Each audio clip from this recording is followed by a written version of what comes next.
Preparing for a relationship banker at Chase interview? You've reached Candy Mentor, and this video is for you. We'll walk through 20 key questions you're likely to face. For each question, you'll see a sample answer, followed by the key points to cover. Subscribe, like, and share, and drop a topic request in the comments. Question 1. Why do you want to be a relationship banker at Chase? I'm interested in Chase because the role combines customer service, consultative sales, and financial guidance at a bank with strong brand trust. As a relationship banker, I would help customers choose checking, savings, credit, lending, and digital solutions based on real needs, not scripts. I also like that Chase emphasizes teamwork between tellers, bankers, licensed partners, and branch leaders, so a great customer experience can turn into a long-term relationship. While answering, focus on Chase's brand, customer-first culture, branch teamwork, consultative sales, and your interest in helping clients solve everyday banking, credit, savings, and digital banking needs. Question 2. How would you build trust with a new Chase customer walking into the branch? Trust starts with how I greet the customer and how well I listen. I would welcome them, ask what brought them in, and avoid rushing into products before understanding their situation. If they need a checking account, I would ask about direct deposit, cash access, digital banking, overdraft concerns, and future goals. I'd explain options in plain language, confirm they understand, and follow up if I promised any next step. Make sure to cover first impressions, active listening, asking discovery questions, explaining options clearly, protecting confidential information, and following through on commitments after the initial interaction. Question 3. Tell me about a time you had to meet a sales or performance goal. In my previous customer-facing role, I had a monthly goal tied to add-on services. I broke the target into weekly numbers and focused on customer fit instead of pushing every option. I asked better questions, tracked follow-ups, and learned which benefits mattered to different customers. One month, I exceeded my target by 18% while maintaining strong satisfaction scores. That taught me that consistent activity and needs-based conversations drive sustainable results. In your answer, use a clear star structure, quantify the target if possible, explain your daily actions, show ethical selling behavior, and describe the measurable result. Question 4. How do you handle an upset customer who says Chase made a mistake on their account? I would stay calm, acknowledge the frustration, and let the customer explain the issue without interrupting. After verifying their identity, I'd review the transaction history and ask clarifying questions to understand what happened. If it is something I can correct within policy, I would act quickly. If it requires escalation, I would explain the process and timeline clearly. My goal is to make the customer feel heard while protecting the bank and the account. Be sure to mention de-escalation, empathy, account verification, fact-finding, policy awareness, escalation when needed, and keeping the customer informed without overpromising outcomes. Question 5. How would you identify opportunities to deepen a customer relationship? I would look for clues in the conversation and the customer's current relationship with the bank. For example, if a customer keeps a high balance in checking, I might discuss savings options or money market alternatives. If they mention buying a home, starting a business, or improving credit, I would connect them with the right Chase partner. Deepening relationships is not about selling more products. It is about matching solutions to timing, goals, and needs. While answering, focus on consultative questioning, observing customer life events, reviewing existing relationships, offering relevant solutions, and making appropriate referrals to mortgage, business, investment, or credit partners. Question 6. What does needs-based selling mean to you in a banking environment? Needs-based selling means I recommend products only after understanding the customer's financial behavior and goals. In banking, that could mean asking about direct deposit, savings habits, cash flow, credit usage, travel, or future borrowing needs. If a student needs basic access, I should not oversell. If a small business owner needs better cash management, I should explore business solutions. The right sale should feel like guidance, not pressure. Make sure to distinguish needs-based selling from product pushing. Include discovery questions, suitability, transparency, compliance, and creating long-term value for both the customer and the bank. Question 7. How comfortable are you with recommending Chase credit cards, loans, or savings products? I'm comfortable recommending financial products when I understand the customer's needs and the product features.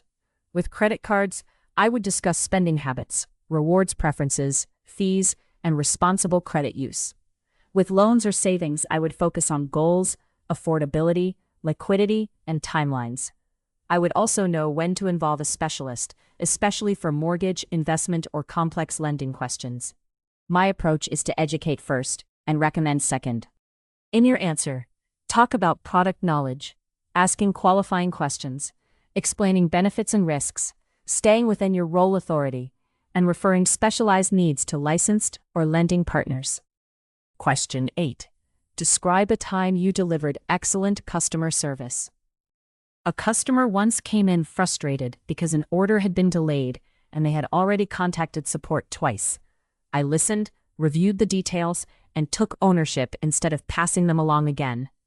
I contacted the internal team, gave the customer a realistic update, and followed up later that day. The issue was resolved faster than expected, and the customer thanked me for staying involved. That experience reinforced the value of ownership. Be sure to provide a specific example, describe the customer's problem, your actions, any extra effort you made, and the positive outcome or feedback received. Question 9. How would you balance customer service with branch sales expectations? I see service and sales as connected when done correctly. If I solve the customer's immediate issue and ask thoughtful questions, I can often uncover a need that genuinely matters. For example, a customer asking about overdraft fees may benefit from alerts, account setup changes, or budgeting tools. I would not sacrifice trust for a short-term goal. Strong service creates repeat visits, referrals, and more natural opportunities to grow the relationship. While answering, focus on integrating service and sales naturally, prioritizing customer needs, using conversations to uncover opportunities, managing time, and maintaining ethical standards under pressure. Question 10. What would you do if you suspected fraud on a customer's account? I would follow the bank's fraud procedures immediately and avoid jumping to conclusions in front of the customer. First, I'd verify identity and gather the relevant details, such as transaction dates, amounts, and whether the customer authorized them. Then I'd use the proper internal process to report or escalate the concern. I would explain next steps clearly, help secure the account where appropriate, and make sure customer information remains protected throughout. Make sure to mention identity verification, staying calm, protecting customer information, following Chase procedures, documenting facts, escalating to fraud teams, and not making accusations prematurely. Question 11. How do you handle confidential customer information? Confidentiality is non-negotiable in banking. I would verify identity before discussing any account details, avoid speaking about sensitive information where others can overhear, and use only approved systems and channels. I would never share customer information casually or leave documents exposed. If I were unsure about a privacy situation, I would ask a manager rather than guess. Customers trust the bank with personal and financial information, so protecting it is part of the job. In your answer, talk about privacy, secure systems, identity verification, avoiding public disclosure, clean desk habits, compliance training, and understanding that trust depends on protecting information. Question 12. Tell me about a time you worked as part of a team to achieve a goal. In a previous role, our team had to improve response times during peak hours. We divided responsibilities more clearly, cross-trained each other, and checked in before rush periods. I helped newer team members handle common customer questions so managers could focus on escalations. Within a few weeks, wait times dropped and customer comments improved. I learned that a team performs best when people communicate early, share workload, and focus on the customer outcome. Be sure to highlight collaboration, communication, role clarity, supporting teammates during busy periods, resolving friction professionally, and connecting the team result to customer experience. Question 13. How would you promote Chase digital banking tools to customers? I would position digital tools as a way to make banking easier, not as a replacement for personal service.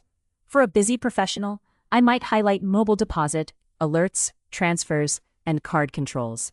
For someone less comfortable with technology, I would offer to walk them through the app step by step. Digital adoption can reduce routine branch visits, improve account awareness, and help customers feel more in control between banker conversations. While answering, focus on convenience, security, mobile deposits, alerts, transfers, Zelle, self-service adoption, tailoring benefits by customer type, and offering hands-on education when appropriate. Question 14. What would you do if you did not know the answer to a customer's banking question? I would be honest and tell the customer I want to confirm the answer rather than guess. Then I'd use approved resources, ask a manager, or connect with the right specialist depending on the question.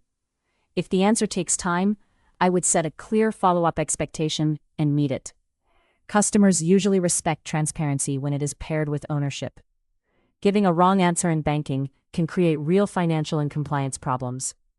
Make sure to cover honesty, avoiding misinformation, using approved resources, asking colleagues or managers, following up promptly, and turning the situation into a trust-building moment. Question 15. How do you stay organized when handling multiple customers, appointments, and follow-ups?